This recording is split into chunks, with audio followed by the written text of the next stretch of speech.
the nostalgia critic guy, remember? So you don't have to.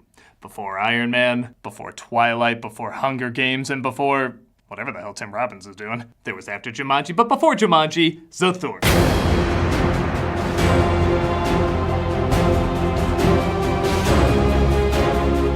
Released in 2005, Zathura was a pretty big flop at the box office, but it's gaining a little bit of a following over the years. Many called it Jumanji in space, as it was based on a book by the same author and focused on a board game that came to life when you play it.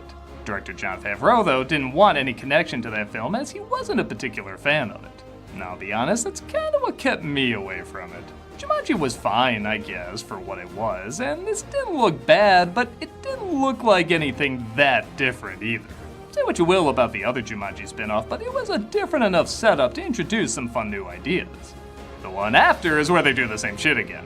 It also didn't help that it was released between two other kids' releases, and one of them had a touch more of a following than Jumanji. Still, I've heard people say they look back fondly on this, and with so many interesting people and effects involved, I probably should give it a chance. So buckle up in your house. Yeah, way ahead of you. We're gonna see if this film deserves the lackluster box office it got. This is not Jumanji, but Jumanjish Zathura. The movie opens with honestly a pretty cool intro, with great music and energy inviting you to pull its finger to adventure.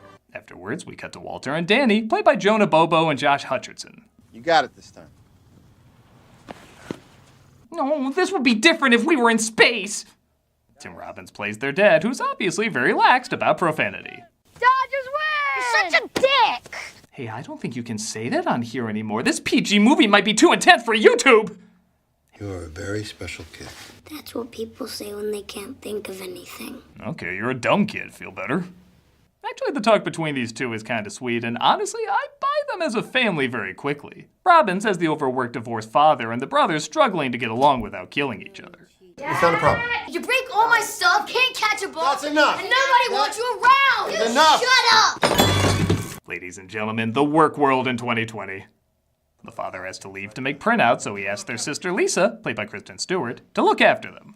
Keep your eye on them, make sure they don't burn down the house, all right? Dad, okay. 15 minutes, just close the door. I wish I was staying with Mom in her panic room. While she continues to sleep, the brothers fight between watching SpongeBob and watching SportsCenter. Can't we watch SpongeBob? No, You used to like it. times change. Unless you become a YouTuber. Then that won't be pathetic, it'll be pathetic with an audience. They get in a fight, and Walter uses the dumbwaiter to lower Danny into the basement, where he, of course, discovers the game. Will you play with me? No. I won't cheat. Yeah, you will. You know, I'll just say it, everyone's so good and believable, it's almost a bummer when you remember, oh yeah, they go into space. I think I might actually prefer them trying to survive each other than survive aliens. I am TikTok, the Royal Army of Oz. The game seems pretty advanced, though they don't yet know how advanced, as the card says, prepare for a meteor shower, and that's exactly what occurs. Huh, sounds like meteors. Whatever. 2005 band, take me away. The shower stops, and they find they're in the one place that hasn't been corrupted by capitalism. Space!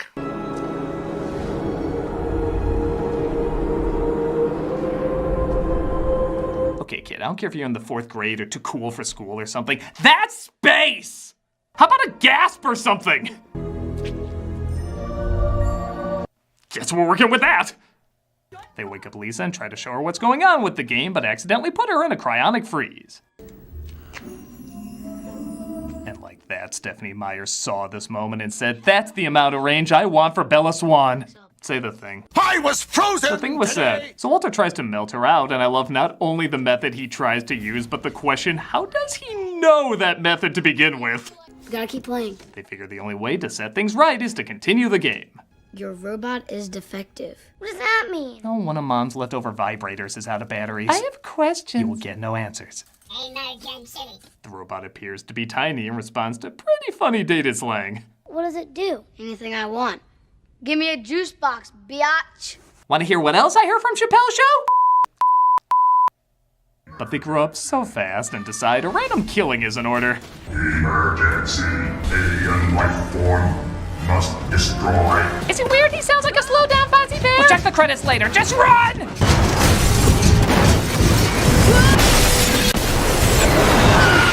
Jesus, the Scream Killer is less clumsy.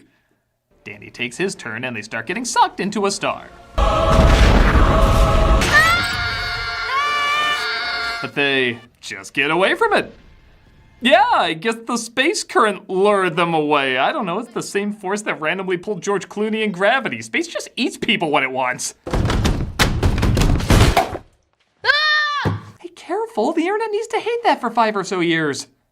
Danny says he's afraid to keep playing, so he makes macaroni and cheese. Classic coping mechanism. You treat me like everything's my fault. He also wants Walter to be nicer to him if he wants him to keep playing and get home.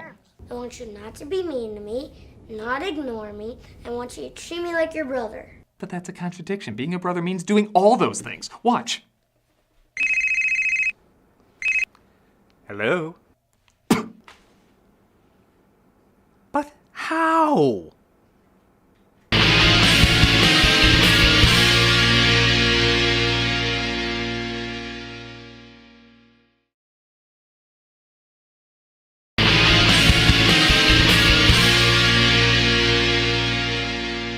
Takes his turn, and the card says they'll be visited by Zargons. I don't think it's bad. Just visitors. Yeah, it's such an inviting word. I was gonna have dinner with the Decepticons later. Maybe they're friendly. Stop being wrong! They try hiding in the fireplace, but funny enough, it's full of fire. And Danny's turn reveals a stranded astronaut, played by Dak Shepard. Gotta admit, that entrance is pretty badass. Like you got a pretty serious organ problem. We're gonna hide the house. Or I'm not Zach Braff being carved into Zach Levi. Now get the pilot light on the furnace. Walter's told to turn the pilot light out, but he only turns down the heat because the robot is still down there. That's that snap couch. Kid, everything either has flaming asteroid or frozen Stewart on it. Preserved condition isn't a thing anymore. You wanna help me get this out of here? That's the most uninviting invitation I've seen to anything in some time. They push the flaming couch out and the Zargons chase after the heat. The astronaut raids the fridge and says he has a good reason for being hungry. A wormhole, about yay big.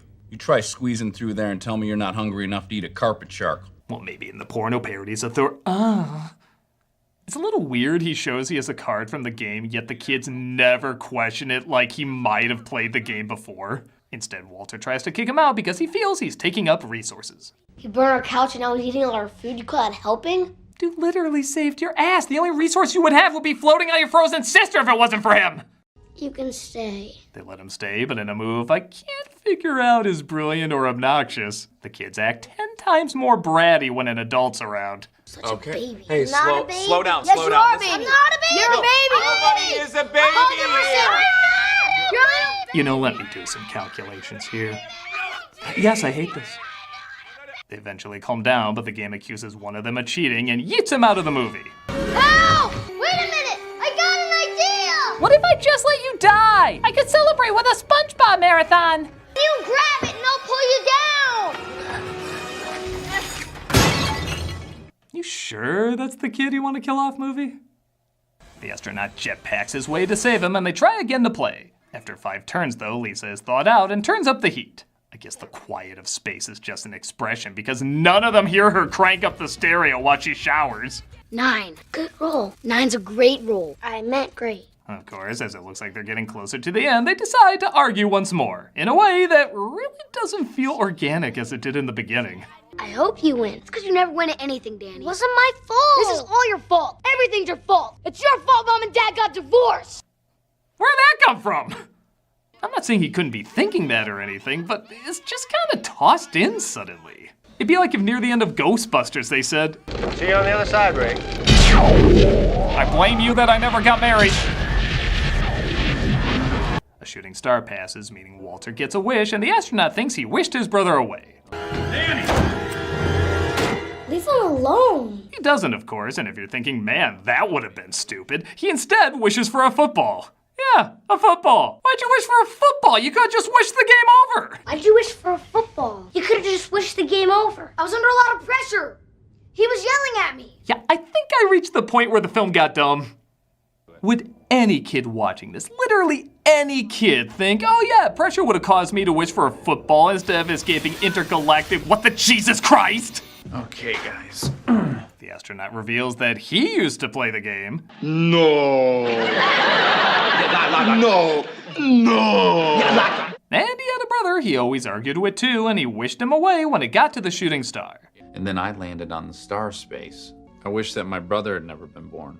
God, was I really praising this film for having believable characters earlier?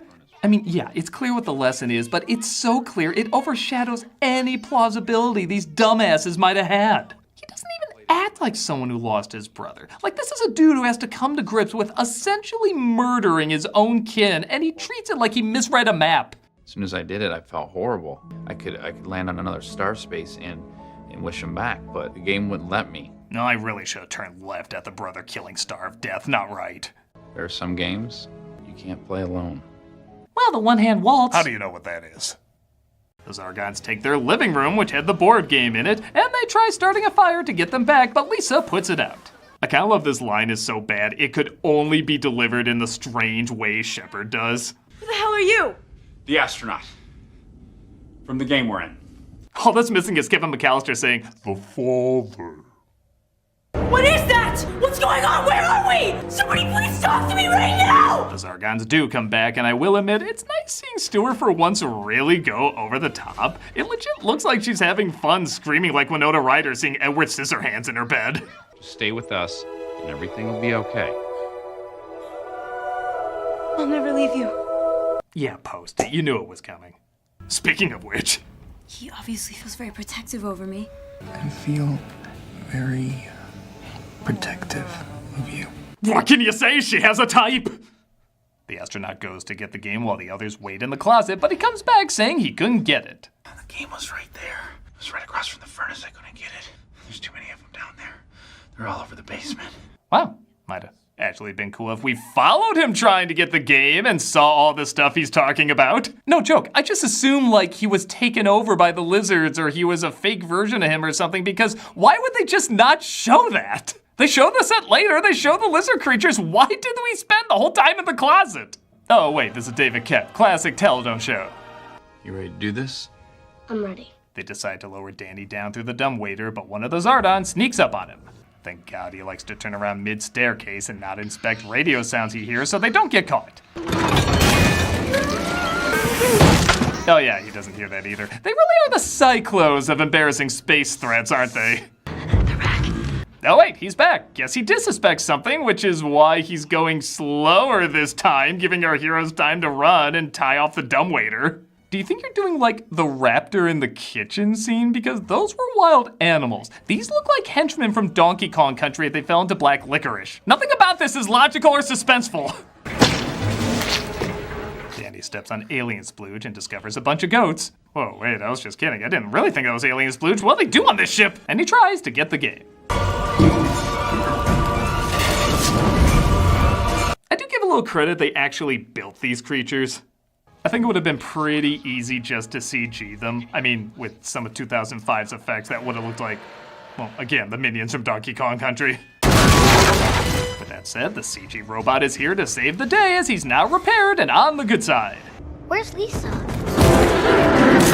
Lisa is upstairs. Okay, it's cool you kicked ass in a scene, but I'm sorry, if your 100-pound body pushed a piano, my 190-pound body is spinning it on my finger.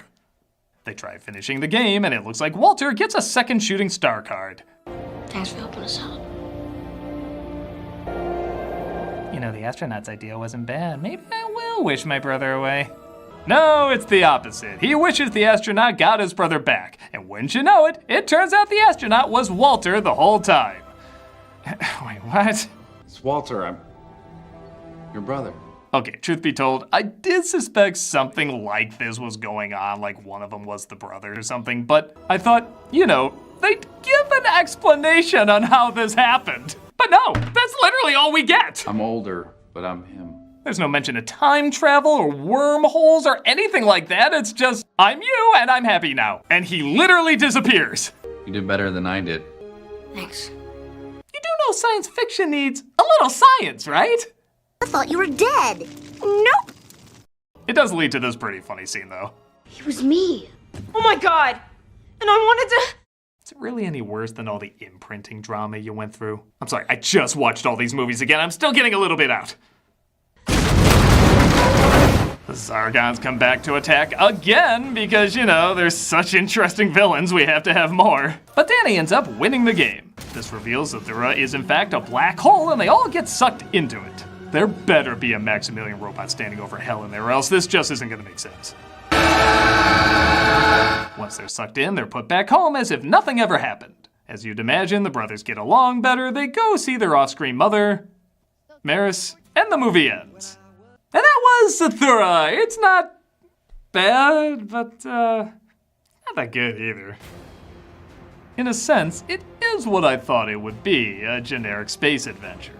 What annoys me though is that it tricked me early on into thinking it was gonna be something more. I really like the family dynamic early on. The actors are all really good and I want to see them interact off each other. Strangely though, things go downhill when they enter space. That's so odd. It looks cool and the money is clearly on screen, but everything they encounter is all stuff we've seen in other movies, including the one this is a spin-off from. There's nothing really new or that imaginative.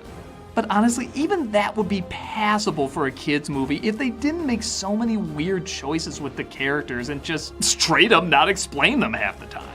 I don't care how old these kids are, they would be smarter, more observant, and ask questions, like I imagine most of the kids watching this would.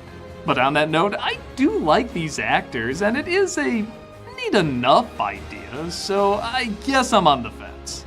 What are your thoughts? Did you like it? Did you not like it? Did you grow up with it? Did you discover it years later? Do you think it should get a following, or do you think it's not worth it? My take? I guess it's an okay way to waste an hour and a half, but if you're looking for a sci-fi adventure kids and adults will see as a classic for years, you're wishing upon the wrong star. I'm a nostalgia critic guy, remember it? So you don't have to. Give me a juice box, biatch.